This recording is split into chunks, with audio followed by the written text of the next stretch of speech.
बच्चे स्वागत है हमारे इस ब्राइट एजुकेशन के यूट्यूब चैनल में। तो देखिए ये वन भ्रमण है।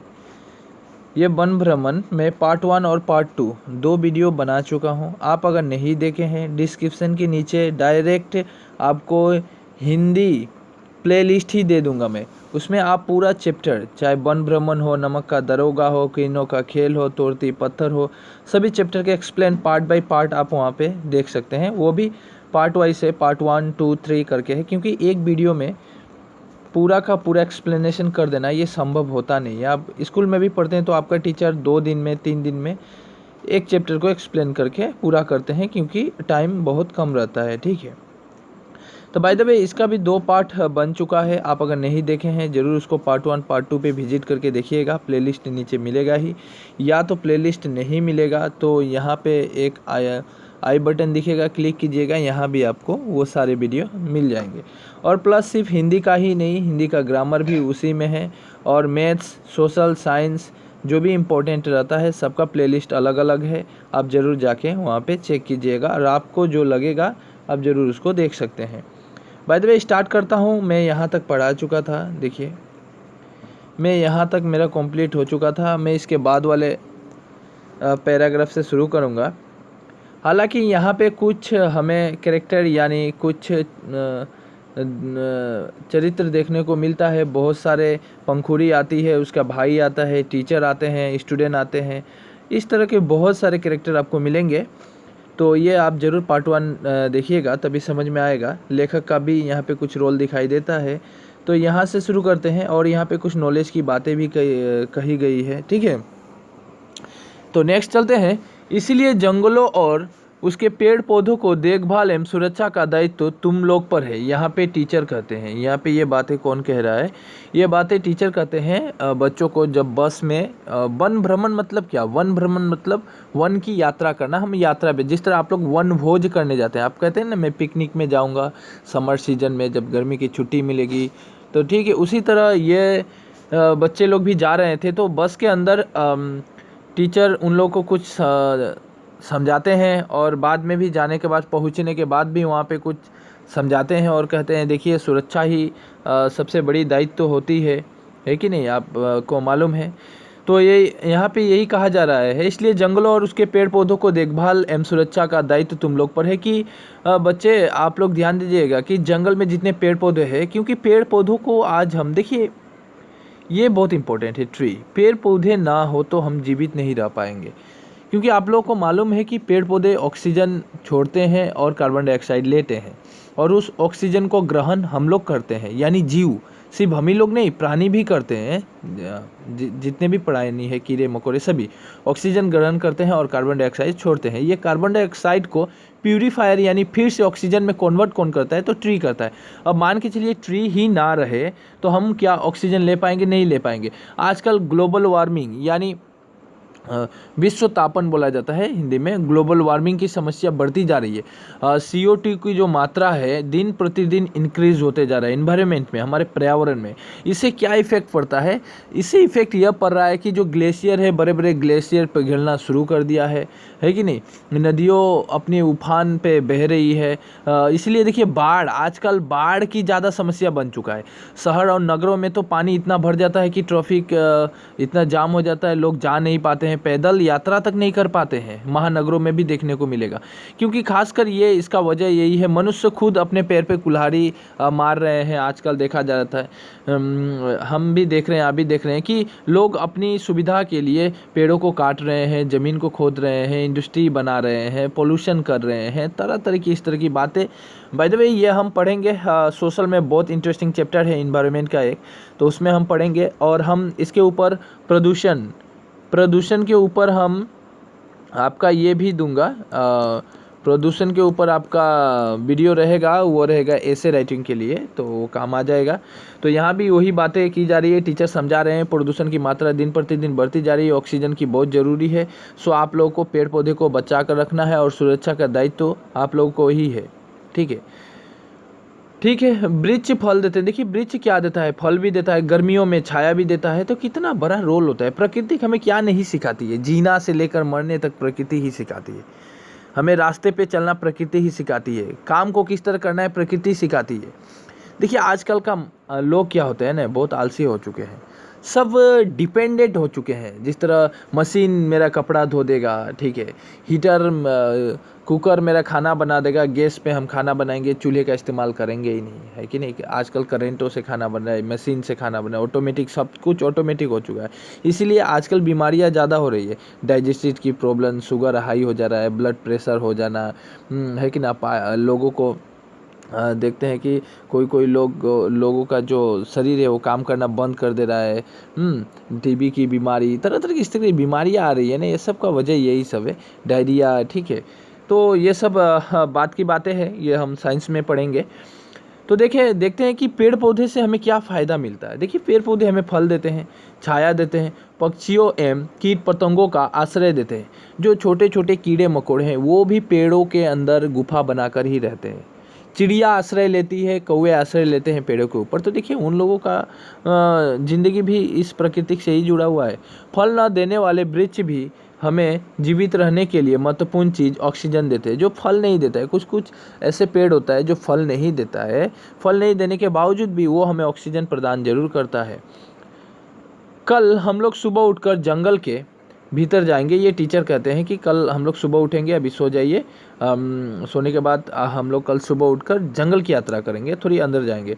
तुम लोगों के मन में उठे सभी प्रश्नों के उत्तर वहीं मिल जाएंगे, सभी प्रश्नों के उत्तर लिखते जाना। अब टीचर कहते हैं कि आप लोग भी जब कभी भी पिकनिक या वन भ्रमण में जाते हैं तो एक डायरी, एक पेन जरूर लेके जाइएगा। आपने वहाँ पे क्या देखा, आपने मान के चलिए मानस नेशनल पार्क गया, तो ये मानस नेशनल पार्क बना कब, ठीक है। इसको मानस नेशनल पार्क जो है उसमें कौन कौन से जीव रहते हैं, ठीक है, कौन कौन से सुरक्षित जीव रखा जाता है, वहाँ पे क्या है नहीं है, वहाँ का पर्यावरण कैसा है, लोग कैसे हैं, है कि नहीं, क्या मिलता है नहीं मिलता है, आपको जाकर कैसा लगा, नदी है कि नहीं, पहाड़ कैसा है, सब कुछ वहाँ पे आपको लिखना पड़ता है। हम लोग सुबह 4 बजे उठकर और नहा धोकर भ्रमण पर निकलेंगे। ये टीचर कहते हैं, सर या मैडम जो भी कहती है कि हम लोग कल सुबह नहा धोकर कम से कम कितना बजे निकलेंगे, 4 बजे निकलेंगे, सुबह 4 बजे, किंतु बहुत सुबह। थैलों में ज़रूरत की चीज़ें रख लेना। अपने थैला जो है, थैला यानी आप देखें अपने बैग वगैरह लेके जाते हैं, तो उस थैले में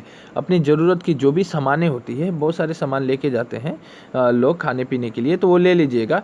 जो देर करेगा उसे हम साथ नहीं ले जाएंगे। टीचर कहते हैं कि जो देर कर देगा उसको हम साथ लेकर नहीं जाएंगे।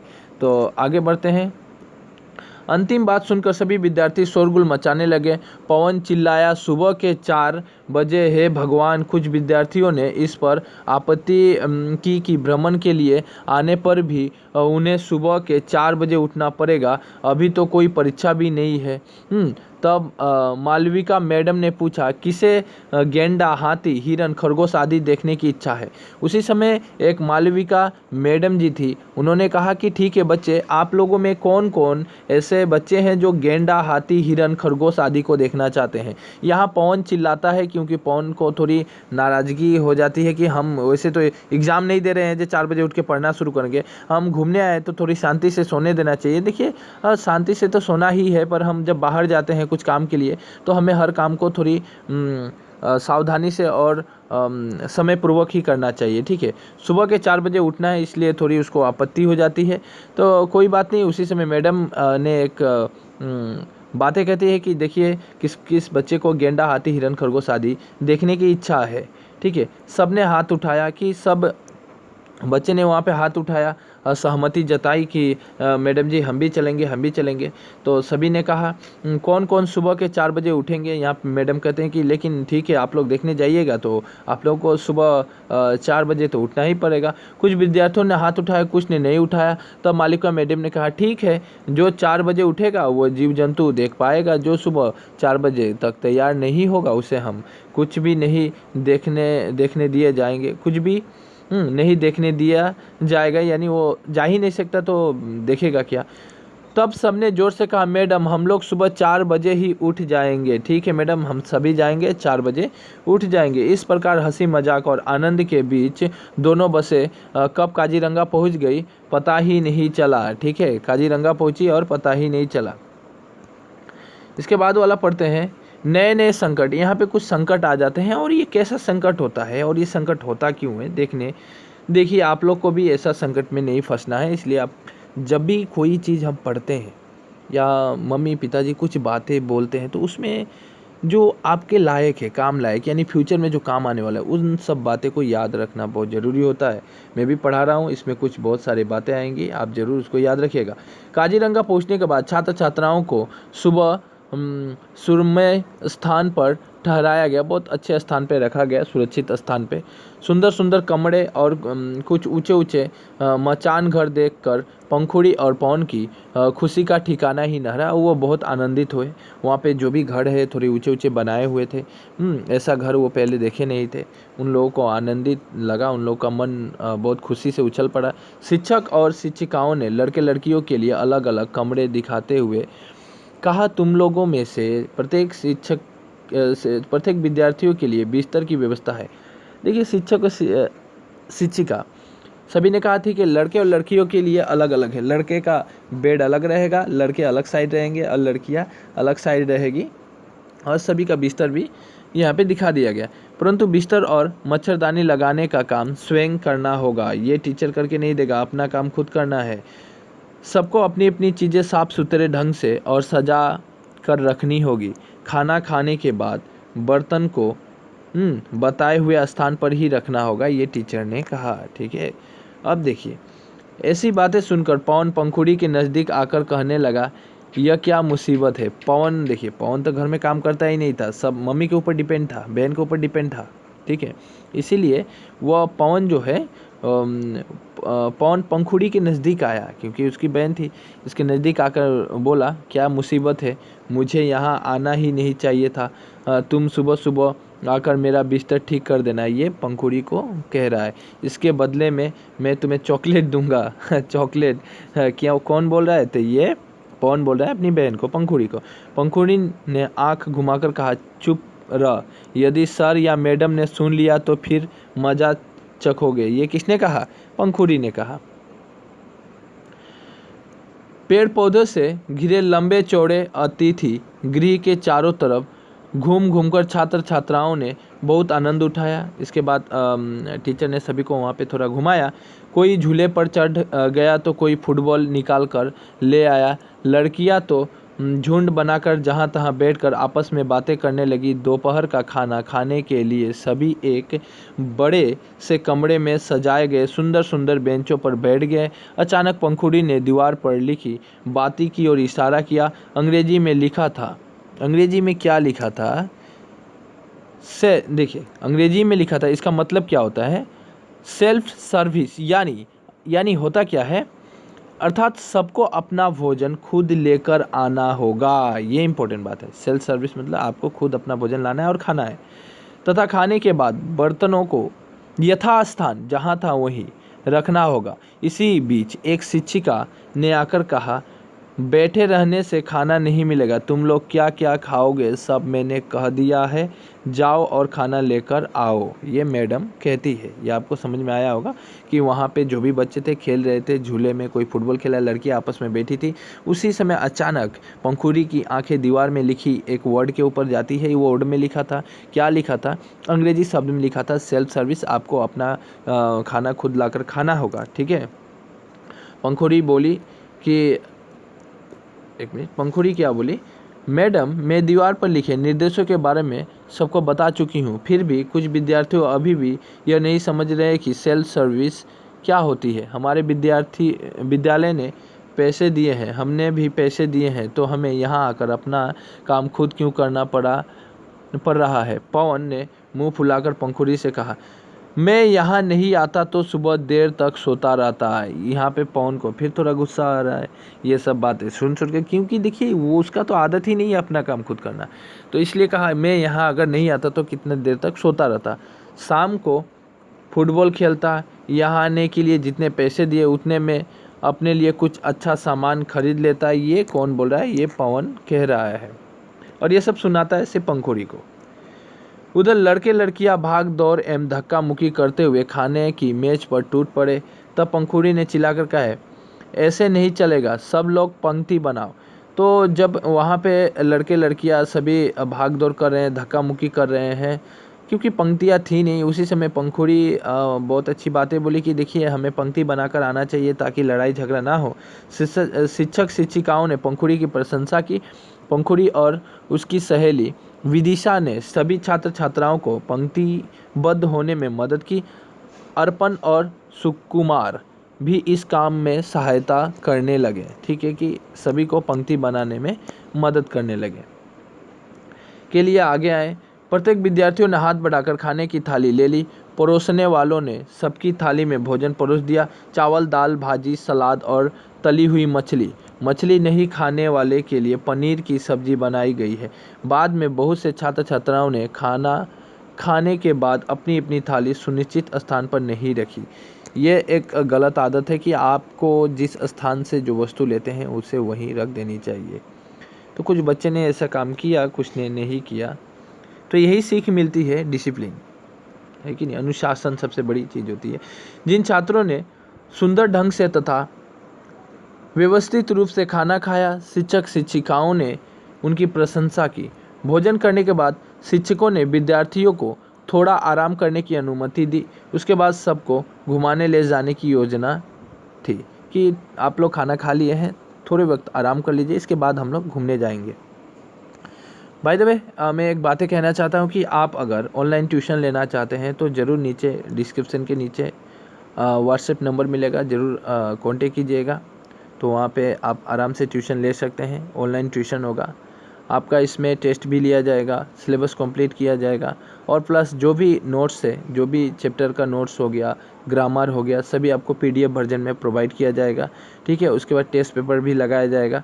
उसके बाद ही आपका कितना इंक्रीज़ हुआ डिक्रीज़ हुआ ये टेस्ट लेने के बाद ही आपका फाइनल हो जाएगा। तो आप ज़रूर ऑनलाइन ट्यूशन लेना चाहते हैं तो हमें कांटेक्ट ज़रूर कीजिएगा।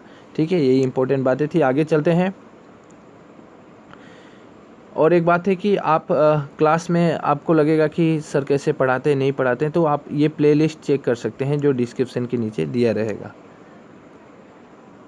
योजना थी कि अब आगे बढ़ते हैं चैप्टर में, कि योजना शिक्षकों की योजना थी कि हम पहले आराम कर लीजिए, इसके बाद हम घूमने जाएंगे।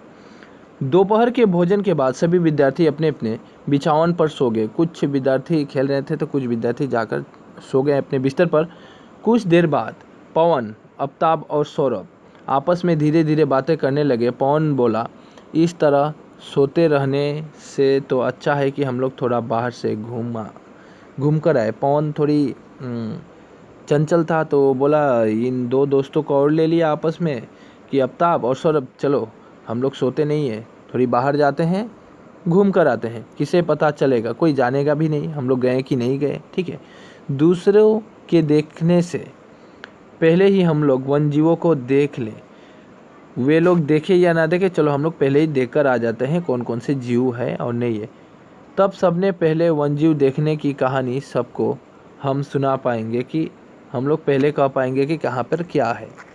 यहीं पे उन लोगों की एक गलतियाँ हो जाती है। देखिए, जब भी आप बाहर जाइएगा तो बाहर की जो डिसिप्लिन है, बाहर की क्या नियम कायदा कानून है, वो तो हम जानते नहीं। इसलिए हमें पहले नियम कायदा कानून को जानते हुए वहाँ पे कदम बढ़ाना चाहिए। आप कहीं भी चले जाए, चाहे दूसरे शहर में जाए, दूसरे के घर में जाए, दूसरे के घर में भी जाकर आप अपने घर की तरह इस्तेमाल नहीं कर सकते हैं। उन लोगों ने जैसा कहा वैसा ही किया। वे तीनों चुपचाप बरामदे से नीचे उतरे और जंगल की ओर चले गए। दो बड़े बड़े कमरों में छात्र छात्राओं को अलग अलग रखा गया था। उनमें से कुछ विद्यार्थी लूडो खेल रहे थे, कुछ सो गए, कुछ विद्यार्थी कागज़ और रंग लेकर चित्र बनाने लगे। पवन, सौरभ और आफ्ताब ने इसी सुनहरे अवसर का लाभ उठाया। किसी ने भी उनकी ओर ध्यान नहीं दिया। सभी बच्चे तो आपस में बिजी है, कोई लूडो खेल रहा है, कोई कागज़ लेकर चित्र बना रहा है, सभी कोई सो रहा है। उसी वक्त ये आफ्ताब, पवन और सौरभ तीनों निकल गया बाहर। यहाँ पे देखते हैं, पवन एक बड़े कमरे के पीछे चला गया। पिछवाड़े के बगीचे में आम, जामुन आदि फलों के वृक्ष थे। उसने देखा कि पीछे की तरफ एक बड़ा सा लोहे का दरवाज़ा है, दरवाजे में जंजीर लगी हुई है। सौरभ ने कहा, आगे पहरे पर तैनात संतरी होना चाहिए, संतरी। संतरी हमें देख न ले इसलिए हम इसी रास्ते से बाहर चले जाएंगे। अब देखिए आगे के रास्ते में तो संतरी यानी पहरेदार है, इसलिए वो लोग पीछे के रास्ते से निकल जाएगा, दरवाजे पर चढ़कर जाना पड़ेगा। उन्होंने ठीक वैसा ही किया। दरवाजे को पार करने के बाद उन्होंने एक बड़ा सा जलाशय दिखा। जब वो लोग दरवाजे को पार किया तो उन्हें एक बड़ा सा जलाशय दिखता है। ठीक है, उन लोगों को क्या दिखता है? जलाशय दिखता है। ठीक है, जलाशय यानी पोखर। जलाशय के उस पार खेत था और खेत के बाद जंगल।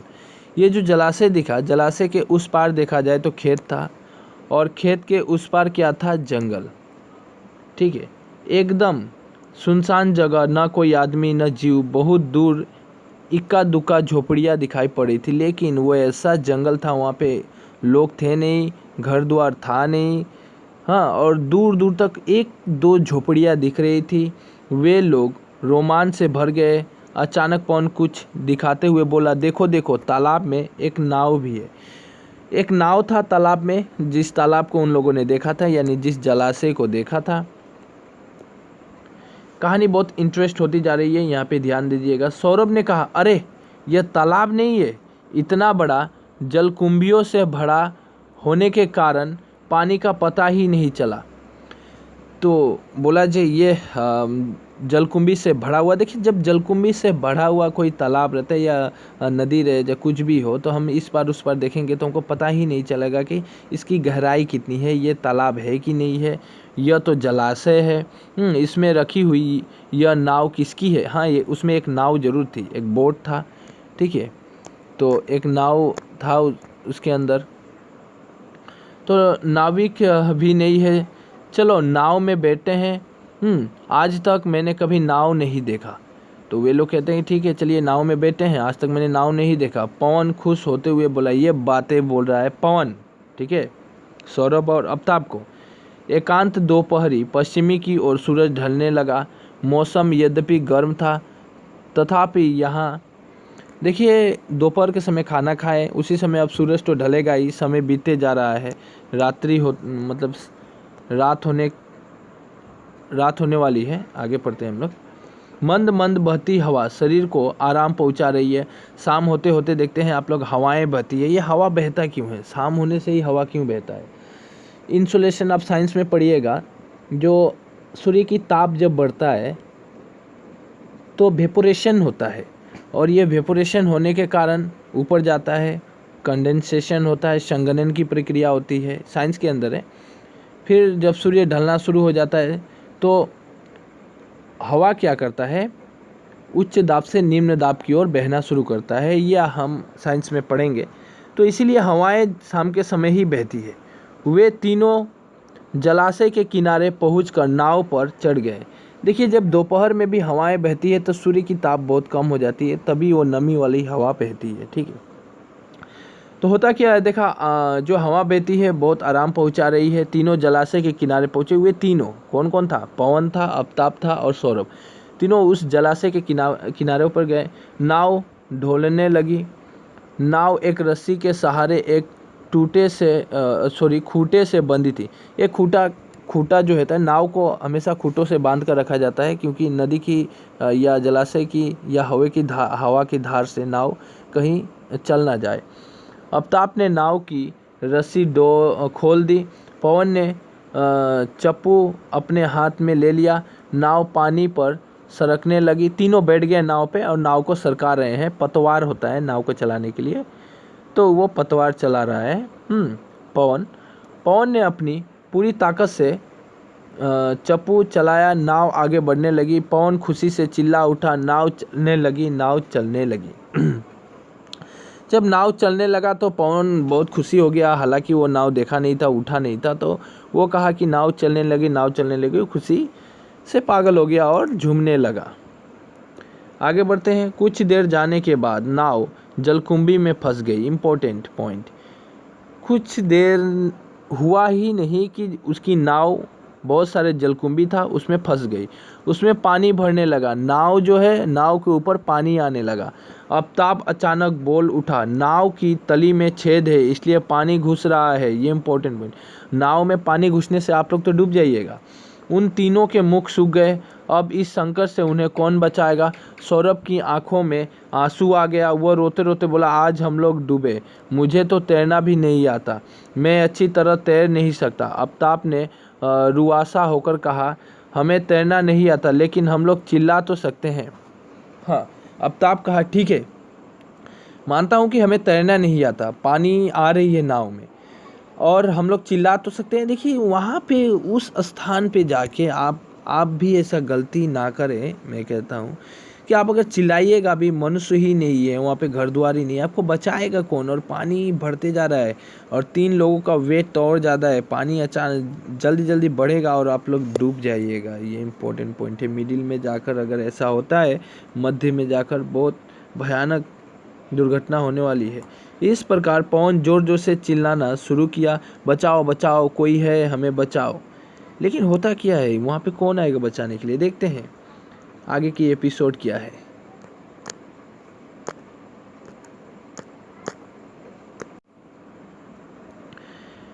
उसके बाद क्या है, इसके साथ ही पवन ने नाव के छिद्र को अपने जूते से जोर से दबाकर बंद करने की कोशिश करने लगा। सौरभ और आफ्ताब ने चप्पू से जलकुंभियों को हटाकर नाव को किनारे की तरफ लाने की व्यर्थ कोशिश की। नाव अपनी जगह पर ही घूमती रही, नाव हिली ही नहीं। तीनों चिल्ला चिल्ला कर थक गए।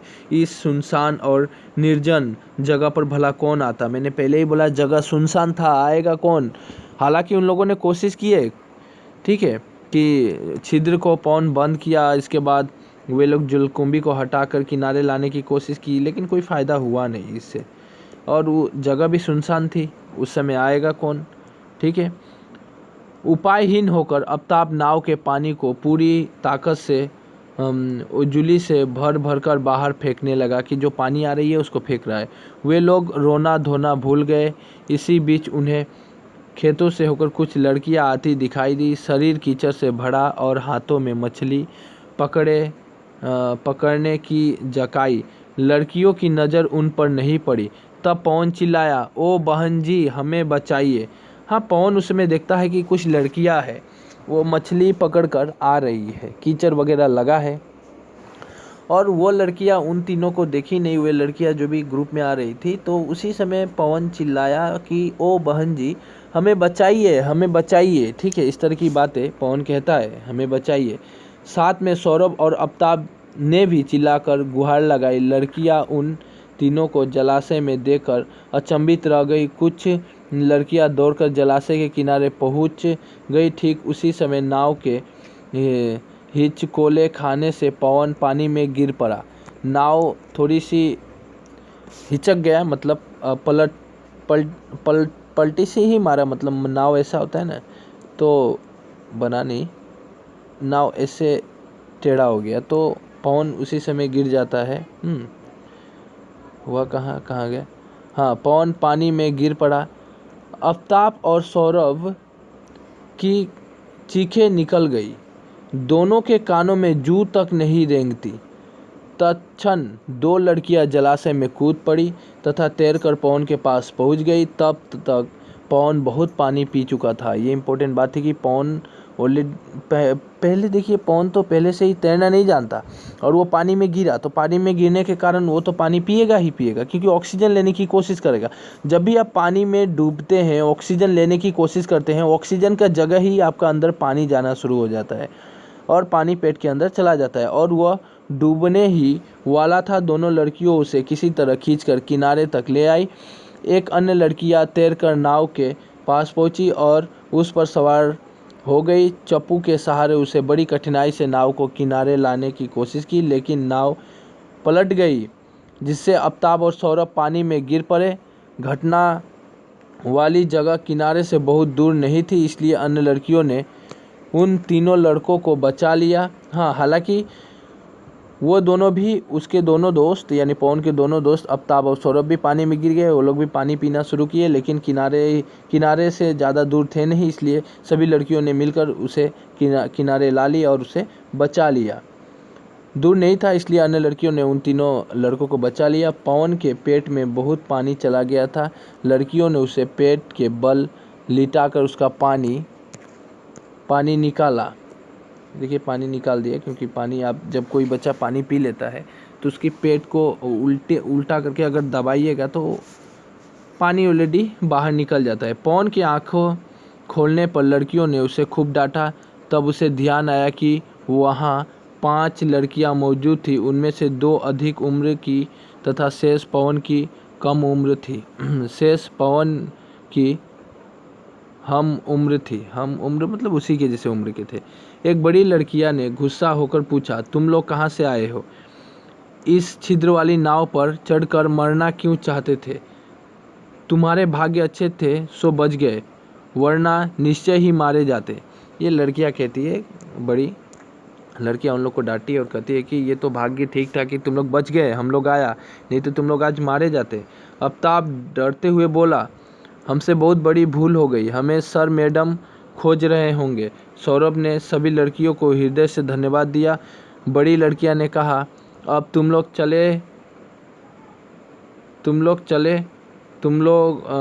लोग भी जाओ। यहाँ पे अब सॉरी, हम लोग चले और तुम लोग भी जाओ, अन्यथा यह जगह बदनाम हो जाएगी। मेरा नाम दीपाली है, मुझे दीदी कह सकते हो। ये रूमी, शेवाली, जीना और लक्ष्मी है। सभी के नाम परिचय करा देती है। ठीक है।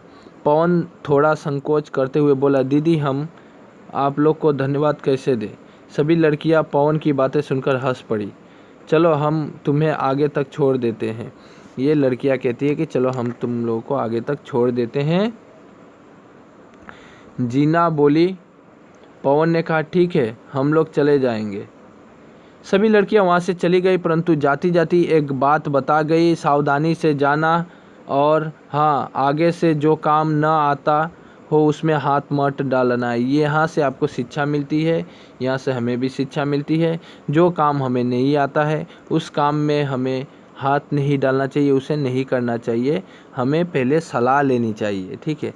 तो बाय द वे ये इसके बाद ये नेक्स्ट पार्ट और आएगा। ये पार्ट 3 बना, पार्ट 3। इसके बाद पार्ट 4 में पूरी कहानी कंप्लीट हो जाएगी, क्योंकि ये जो चैप्टर है बहुत बड़ा है।